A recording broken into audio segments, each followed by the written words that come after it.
మనకి ఈ ఐపీఎల్ 2026 సీజన్లో ఎస్ఆర్హెచ్ టీం వాళ్ళ బ్యాటింగ్ మొత్తం కూడా మంచిగా ఉంది, కానీ బౌలింగ్ అటాక్ చూస్తుంటేనే చాలా దారుణంగా కనిపిస్తుంది కదా.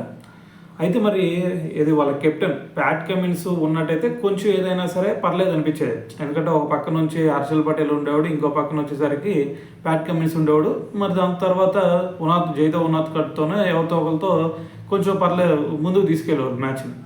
కానీ మరి ఇప్పుడు ప్యాట్ కమిన్స్ లేడు, మరి ప్యాట్ కమిన్స్ ప్లేస్లో మరి జాక్ ఎడ్వర్డ్స్ అన్న ఉంటాడులే అనుకుంటే, మరి ఇప్పుడు రీసెంట్గా మనకు వచ్చినటువంటి ఇన్ఫర్మేషన్ ఏంటి అంటే ఎస్ఆర్హెచ్ టీం తరపు నుంచి జాక్ ఎడ్వర్డ్స్ కూడా మరి ఈ సీజన్ మొత్తం నుంచి కూడా రూల్డ్ అవుట్ అవ్వడం జరిగింది. సో మరి దానికి రీజన్స్ ఏంది భయ్యా, గాయం ఏమన్నా అయిందా అంటే, సో దానికి సంబంధించినటువంటి రీజన్స్ అయితే తెలియజేయలేదన్నమాట, ఏ గాయం అయింది ఏంటి అనేది. సో కాకపోతే మరి అంతకుముందు మినీ యాక్షన్లో చూసుకుంటే అతన్ని ఏకంగా ఎస్ఆర్హెచ్ టీం 3 crores పెట్టి తీసుకోవడం జరిగింది. సో మరి అయిపోయి ఇంకొక 9 daysలో మ్యాచ్ స్టార్ట్ కాబోతుండగా మరి ఇప్పుడు అతను కూడా రూల్ అవుట్ అవ్వడం జరిగిందనమాట. సో దీంతో వాళ్ళ బౌలింగ్ ఆర్డర్ ఇంకా వీక్ అయిపోయిందనే చెప్పాలి.